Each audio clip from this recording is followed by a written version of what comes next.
जय श्री हरि। भगवान श्री हरि की कृपा आप सभी पर बनी रहे। आप सभी को कामिका एकादशी की हार्दिक शुभकामनाएं। कामिका एकादशी चतुर्मास में श्रावण कृष्ण पक्ष की एकादशी को कहा जाता है। इस बार कामिका एकादशी का व्रत 13 जुलाई को रखा जाएगा।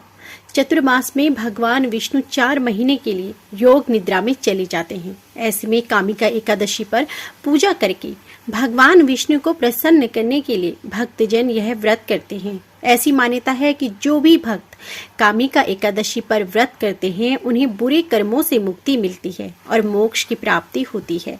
तो आइए जानते हैं कामिका एकादशी व्रत की तिथि, शुभ मुहूर्त, महत्व और पूजा विधि।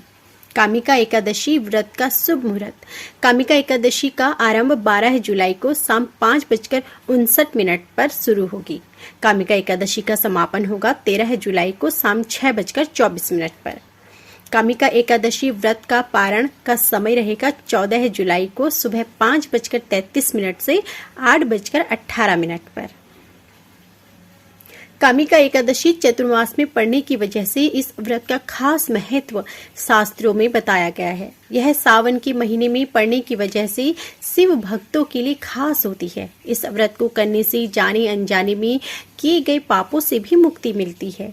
कामिका एकादशी का व्रत करने पर अश्वमेध यज्ञ के समान फल की प्राप्ति होती है। कामिका एकादशी पर भगवान विष्णु जी को तुलसी के पत्ते अर्पित करने से व्यक्ति पितृदोष से मुक्त हो जाता है और भक्तों की सभी मनोकामनाएं भी पूर्ण होती हैं। आइए जानते हैं कामिका एकादशी व्रत पर भगवान श्री हरि की पूजा कैसे करें। कामिका एकादशी के दिन व्रती सुबह जल्दी उठकर स्नान कर लें और उसके बाद पूजा घर में थोड़ा सा गंगा जल छिड़ककर पवित्र कर लें। इसके बाद लकड़ी की चौकी पर पीला कपड़ा बिछाएं और भगवान श्री हरि की मूर्ति या फिर तस्वीर को स्थापित करें। मूर्ति पंचामृत, फल, मेवा और मिठाई अर्पित करें। उसके बाद विधि विधान से पूजा करें तथा कथा पढ़ें और आरती भी करें। पूजा के वक्त ओम नमो भगवते वासुदेवाय मंत्र का जाप जरूर करें। भगवान विष्णु जी की पूजा में तुलसी दल जरूर शामिल करें। कामिका एकादशी व्रत कथा। एक समय की बात है, एक गांव में एक ठाकुर था। वह बहुत ही क्रोधी स्वभाव का था। एक दिन उसका एक ब्राह्मण से झगड़ा हो गया। उस दौरान उसने ब्राह्मण की हत्या कर दी। बाद में उसने अपने अपराध के लिए क्षमा मांगी और उसका अंतिम संस्कार करने की अनुमति मांगी। लेकिन उस गांव के ब्राह्मणों ने उसे अंतिम संस्कार में शामिल होने से मना कर दिया और उस ठाकुर पर ब्रह्म हत्या का दोष लग गया।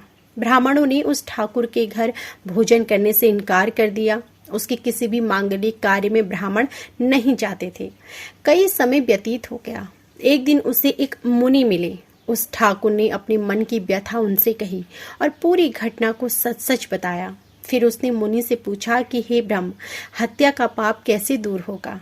तब मुनि ने कहा कि तुम कामिका एकादशी का व्रत रखो। यह व्रत श्रावण मास की कृष्ण पक्ष की एकादशी को किया जाता है। मुनि ने ठाकुर को कामिका एकादशी व्रत की विधि और महत्व को विस्तार से बताया।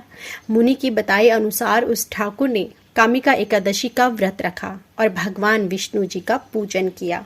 रात्रि के समय वह भगवान विष्णु जी की मूर्ति के पास शयन कर रहा था। तभी स्वप्न में उसे श्री हरि के दर्शन हुए। भगवान विष्णु ने उसे ब्रह्म हत्या के दोष से मुक्त करके क्षमादान दिया। जो लोग कामिका एकादशी की रात में अपने पितरों के लिए दीपक जलाते हैं उनसे पितर लोक में अमृत के समान पुण्य प्राप्त करते हैं।